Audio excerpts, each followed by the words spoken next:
All right. This is the Tell Me About It podcast. I'm Stella Graham. This is where I get to talk to people who know stuff because I don't. I used to think I knew loads of stuff and it turns out I really don't. So now I need to talk to people who know loads of stuff to just absorb some of that knowledge. Now, my guest today is the fabulous Charlie George. Hello, mate. Hello, all right. I love that. I'm taking this so personally. I'm a fountain of knowledge. I love that anyone would think that about me. But no, I'm delighted to be here. I'm really looking forward to it. You do know a lot, Charlie. Now, for those of you who might not know Charlie, where have you been? Let me rattle off some of your long list of accolades. So where do we start? Charlie, you won the LGBTQ New Comedian of the Year 2019. So You Think You're Funny and Funny Women Awards runner-up, Leicester Square New Comedian Award, and Pride's Got Talent finalist 2018. You've been on the BBC Asian Network. You've written for like Charlie Brooker and Netflix and stuff, but I could do a whole podcast on your accolades, mate. You've done quite a lot. Oh, I was being sarky when you were saying this. I was like in my head. I think I told you tonight. It's like my dad always says. Work like you've never been loved. I have a work ethic that kind of intimidates people. Yeah, I get about and I do a lot, but those are the accolades. But the real important stuff is cycling proficiency. Took me a long, like all the real life skills are the things that I didn't get. So basically, like it took me a long time to swim. I learned to ride a bike at 17. So the real stuff is kind of hidden, and then you've got the outside accolades. The truth is like I barely know how to tie my shoelaces. I'm so glad you approached me for knowledge, Stella. Oh, no. This is good. In fact, I love that you learned to ride a bike at 17 because I learned to drive a car at 17. But we will, as we get into this, find out more and more about you because you've done a lot of things. But the thing that I want you to tell me about is running away to join the circus, because that's one of those things people say, oh, did you run away and join the circus? But you actually did. I know. Do you know what? I'm fascinated with the phrase because when you do tell people you do that, that is a thing, isn't it? It's like a known trope of like running away. There must have been a bunch of people who did do that.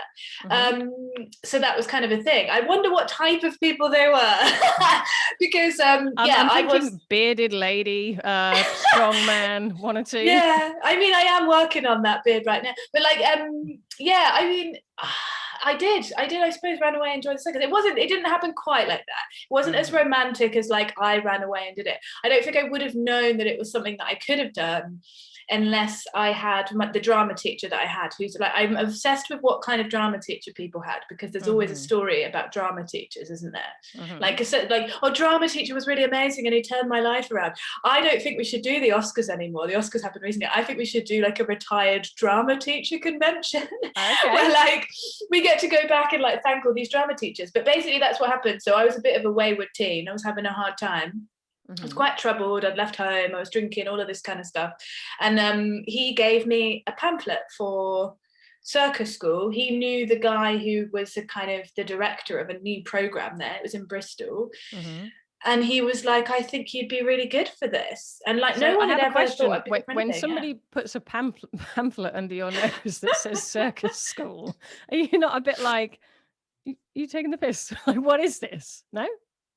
Well, you've got like the other aspect of my history is I was religious, right? So I think susceptible to all kinds of things. I was raised about Jehovah's Witness. So my job was giving out pamphlets and literature about things. So equally as incentivized and excited about receiving new ideologies and spaces you can go. So yeah, he gave me this thing, and to be honest, it looked really cool. I think for a young person, it was like they had all these cool pictures of people hanging off stuff. There was groovy masks. It was all sort of modernized. They were doing a new BTEC course, which is like the equivalent to A levels. So instead of going to college and doing A levels, so I was in secondary school at the time, you could go and do your A levels at Circus School. Now it was insane. Do you know what I mean? I really should have asked more questions before going like, yeah.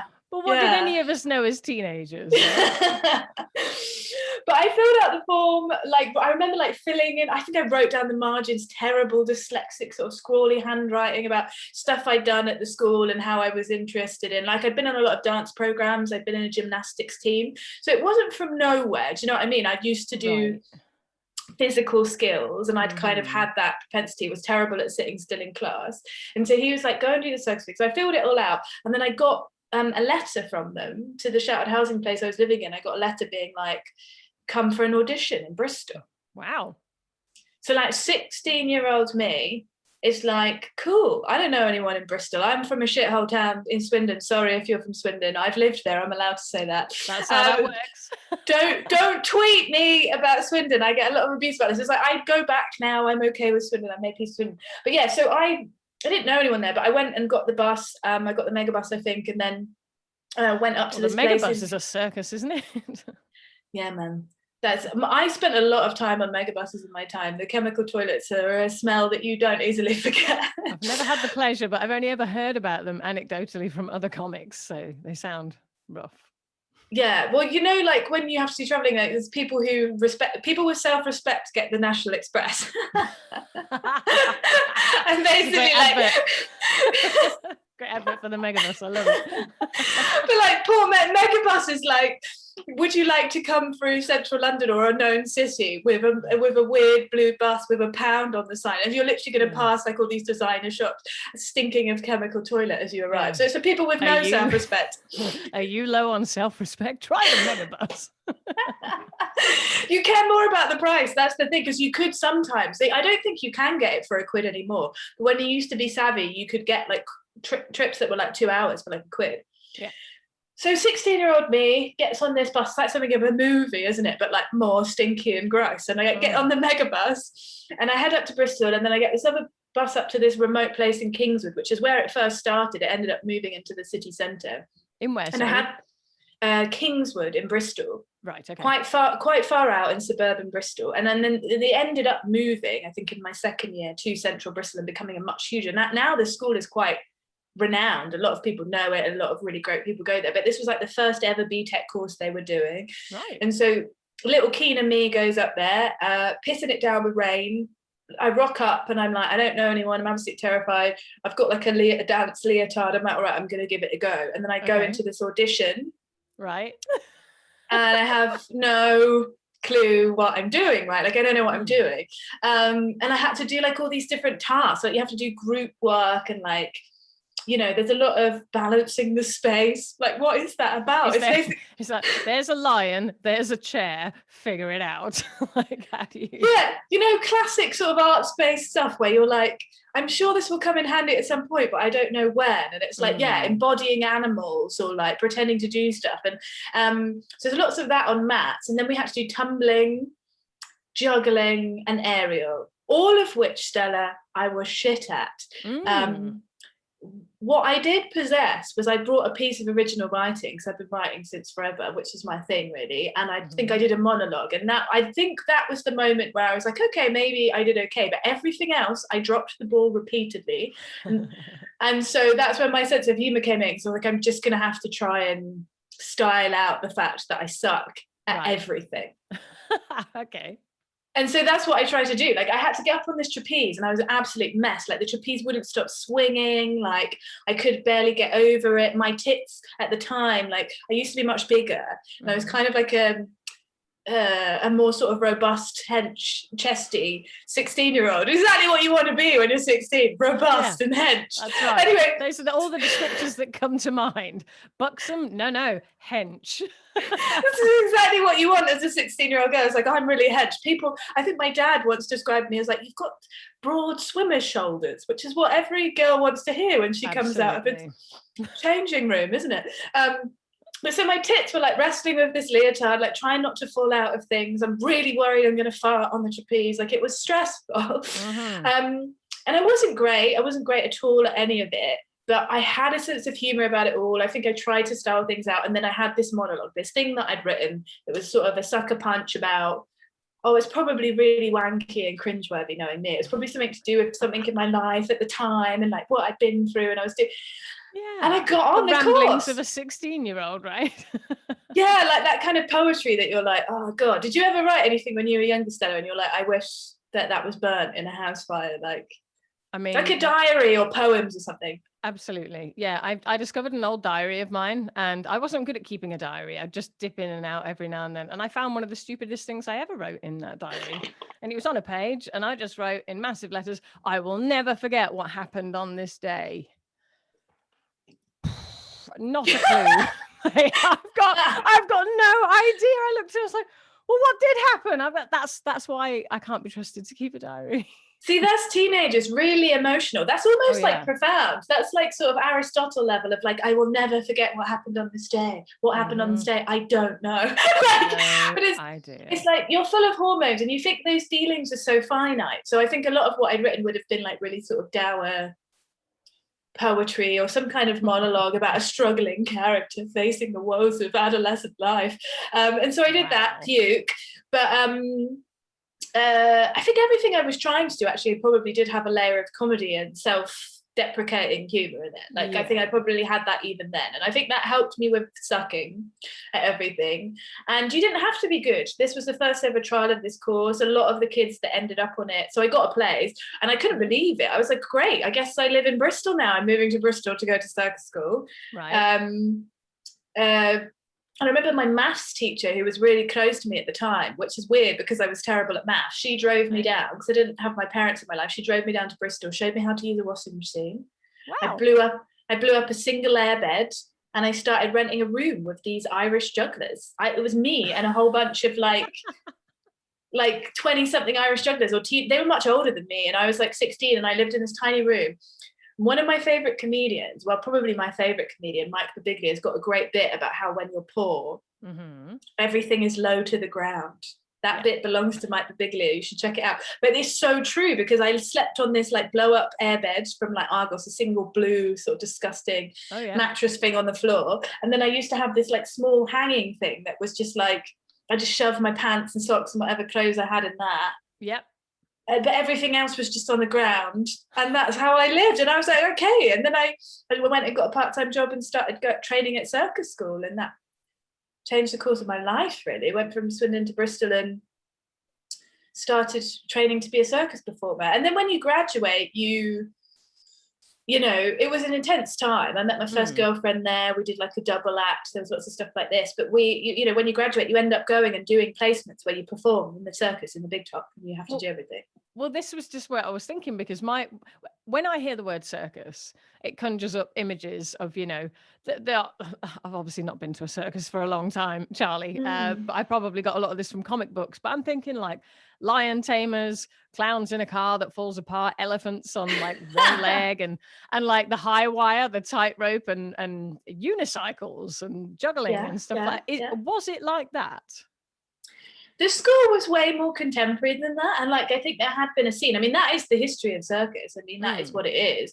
But so the remnants of what's left, I think due to like animal cruelty legislation, the remnants of what's left, like as we've modernized and civilized a society, like it's, you know, it's still a really hard job if you're going to do trad circus, they call it, or there was like contemporary circus, which is more sort of theatrical. You would do festivals and events. There was like a huge new wave trend of like different, like even advertising places were having circus stuff in advertising or like in big shows. And so you could get these corporate gigs and other things. People wanted an aerialist for their corporate party and stuff like that. So there was different avenues you could go with it, but the traditional circus was something that we did do a placement on, and it still exists. You have to do everything, and it's really hardcore, like putting the tent up, selling the tickets, training all day, doing a show. I thought you were going to say like going along a tightrope on a unicycle that's on fire. It's like, now getting the tent up, that's a bugger, isn't it? That is one of the, I mean, a massive big top is actually very laborious and energetic. But yeah, no, I did do like, there's tight wire, slap rope, there's lots of different disciplines. But you would train in various things, but quite quickly you specialized on the course that I was in, and you went into an area that you were like, this skill speaks to me. This is the thing that I think I'm willing to go through all of the pain and the injury to get good at. And people tend to gravitate towards different stuff. So you have some people that are really good at hoop, aerial, some people like the silks. There's a thing called cloud swing. We all did flying trapeze. My trousers came off when I did flying trapeze, which is a really humbling moment for you there. Because if adolescence isn't bad enough about a whole bunch of people watching you as your trousers come down. I mean, I had little pants on, like boxer shorty things. I was going to say, did they not think it was part of the act? It was not a fun moment. Like, it was just kind of, and then also like I was still drinking quite heavily at that time. It was a bit kind of, you know, like just the skins generation. I was in Bristol, there was booze, there was drugs. And what was great about circus school is I realized really quickly, I do not want to be hungover upside down. Like That's a very good point. so I became like dedicated to not drinking and not getting messed up and getting as wasted as probably a lot of my age range were, because it was like I wanted to get good at the thing, and I hated feeling like shit when you're hanging off this stuff. So I think the training and the discipline was incredibly good for me. I think that has been like the foundation of why you rattled off all of those accolades now. It's like I have the same sort of like, we used to train for 8 hours a day. And for someone who is like hyper, like, which I think could be some of my issues, right? There's someone on the ADHD spectrum there who probably couldn't sit still in class. It's like, that's the dream, because then you just sleep at night. Like you don't have like, there's no energy extra to expend and be getting into trouble. Right. You've exhausted yourself. Yeah. And so it did tend to gravitate towards a lot of wayward, my year anyway. I think now there's probably a lot of different types of people doing it, and there was always a mix. There was always sort of middle class hippies from Bristol, home educated kids who were doing it as well, but there was definitely a few of us who'd come from really troubled backgrounds, who'd been kicked out of home, who found Circus was this tightrope out of our existence, right? Something else. And we're used to risk, right? And I think risk and reward for people who've been through stuff, it's exciting. It appeals to that thrill-seeking part of you. Right. So how long were you at the circus school? That was 2 years. And then after that, I continued performing and was connected to that circus school for a really long time. So I went back and I had one of my first ever writing gigs. So I wrote my first sort of big play there and put it on there. And then they used to pay for me to come back, and because I was mainly more sort of writery, but I was an aerialist as well. So I did aerial at festivals and events. I used to specialize in rope. Just to clarify what aerialist entails. Yeah, so an aerialist is like anything that's not in the air and not on the ground. Okay. So that would be like rope, flying trapeze, or silks. And I used to do what people do on silks. You might have seen it on like an old BBC ad. They roll down the silks. Yeah. I used to do that, but with a rope. And I also used to do something called Spanish web, which is something that attaches to the rope. Mm-hmm. It's like a loop. I think it comes from Russia. I don't know why it's called Spanish web now, but it's really rough. And you basically put your wrist or your neck or your ankle through it. So a guy lies on the floor and he spins the rope around, and you fly and you spin out and you make shapes. Sorry, there's a rope and there's a loop and it goes around your neck. This is all some people do neck horrifying. Hanging. Some people do neck hanging or hair hanging. That's more sort of circus or horrors level. I mainly did wrist and I did ankle. Mm-hmm. So you're either hanging upright or you're hanging upside down and you're spinning. And then because of the way that the momentum works, where someone's spinning the rope from the ground, is you fly out and make shapes. And you literally become horizontal in the air and the rope is vertical, if that makes sense. So you're tied on at the wrist? Yes. And nothing else? No, yeah, you're just holding on with the wrist. Your wrist is in a loop. That sounds so like your whole body weight is being supported by a rope around your wrist. You hold the top, I think, but there's a point where you spin fast enough that you're able to let the other arm go. Oh, I see. Oh, geez, I was just picturing it, thinking. And then you are hanging. You're holding on to a strap that is spinning in midair. That's what you end up hanging off. But you only do that for a bit, and then what happens is the guy on the floor, or girl, or whoever's strong enough to do it, you start to slow that spinning down, and then you'd be able to put your arm back. So yeah, it's a really mad technique. Well, the funny thing is that I hate spinning. I hated the Wurlitzers when we used to go to the fair in Swindon. It always used to make me barf. So the fact that I chose that is like, I don't know what's wrong with me. I was just thinking that, because you must get dizzy being spun around repeatedly, especially if you're hungover as well. Yeah. Yeah, well, you can see now why I stopped so quickly, all of the excessive drinking. But no, you have to stare at a point. So you spot, like you do for pirouettes and dance, you have to spot a point. So normally people gaze at the rope or at their shoulder. You have to gaze at something that's moving with you so that you don't feel sick. But I think I chose it because I like to challenge myself. And I think for me, it was the area where I was like, I hate it and I get really bad motion sickness. I would be sick even in a car journey. So the fact that I chose that was like, I wanted to overcome a fear. And I ended up performing it. I performed at a few events, festivals, things over cranes and stuff. Mm-hmm. And I did it at an Edinburgh show. Really? Where we did like 36 dates, and I burst blood vessels in my hand. I remember going to a GP in Scotland, and he was like, "You need to stop." And I was like, "We've got 3 more shows." And he was like, "Your hand is blue."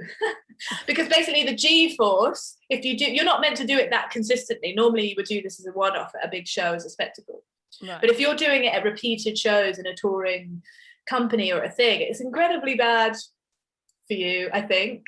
So what did you do when he said your hand is blue and you were like, I've got 3 shows left? What did you do? I did what any 19-year-old do. I just carried on and then did the shows. And then I think I went to Newcastle afterwards on my way back down south and just collapsed on my mate's sofa and was a total mess for like several weeks. I was like, why do I feel ill? And she was like, maybe because you did a run at Edinburgh, mate. That's what happens. Yeah, basically Edinburgh flu or whatever you call it. But yeah, so and how are your hands now? Were they both, have you got a prosthetic or are you no, they still work?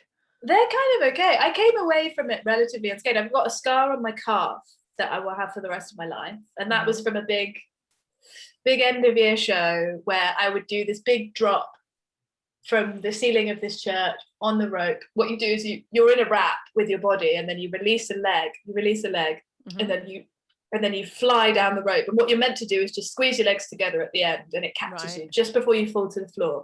But the point of this move is you do it with a very thin mat, not a crash mat. And the whole point is that the whole audience is like, because they think you might smack the floor. Yeah. That's the point of it. Now, what happened is I didn't smack the floor when I hinged together, but what did happen is a weirder, more stupider injury, which is that basically part of my costume came up. And as I went to bring my leg back in, just my trousers part, I was wearing trousers for this. I learned that, you have to have more secure trousers. But the trouser leg came up, and as I squeezed my legs together, the rope whipped past my calf at such a speed that it took several layers of skin off and got to the back flesh of my calf. So I had a massive rope burn.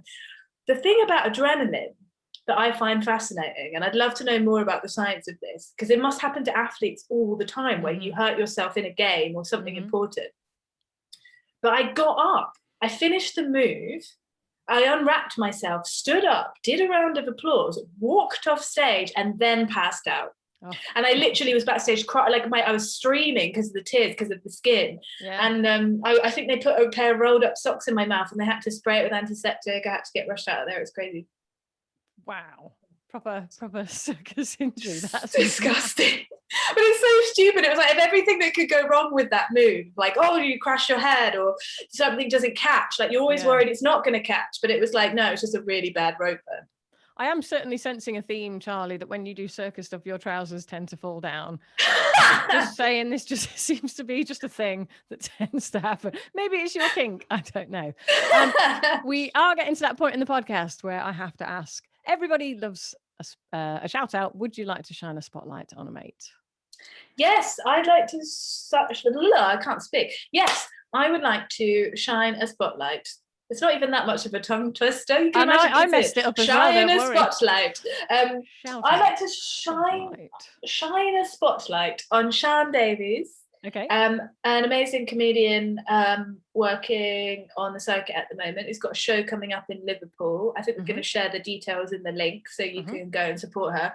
But what I love about Sian's work, she's a brilliant comic, like super, super funny. She was in the Funny Women final with me and she came second place and was second runner-up. And we've gigged together doing this thing called Best in Class. So what Sian's really great for is she really champions working class comedians in the industry, and she does a crowdfunder to raise money for them to go to Edinburgh and have like a little sort of low stakes financially compilation show in Edinburgh for working class comics. So you've got to check out Sian Davies and Best in Class.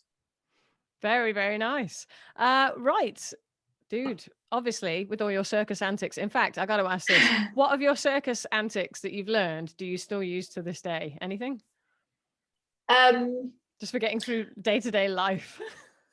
Oh, yeah. I would say the grounding thing is that, like, it's failure is part of the process of mastering a skill. And also, what I've learned from that is that when you master the trick and you can do the trick, you will not care about it 5 minutes after it took you 6 years to be able to do it. Oh my God. It's devastating. You'll want the next trick that you can do. Fair. Where can people find you? What are you up to next? Give us some details so that everybody can stalk you and find what you're up to. Oh yeah, stalk away. I'm pretty lame on Twitter. You can follow me being lame on Twitter at CG Does Comedy, and on Instagram and Facebook and everywhere else I'm Charlie George Comedy. We've got some really great fun shows coming up that I think the information for them are going to be in the links as well. This summer we're doing a work in progress compilation show, all femmes of colour, funny femmes of colour doing stuff. So it's me and 2 other female comics are going to be doing a work in progress at Top Secret Comedy Club as the clubs come back, which I'm excited for, and a few other dates as well. So you can find all that info online. All right, lovely stuff. You did send me all the links. You are the most organised guest I've ever had, Charlie.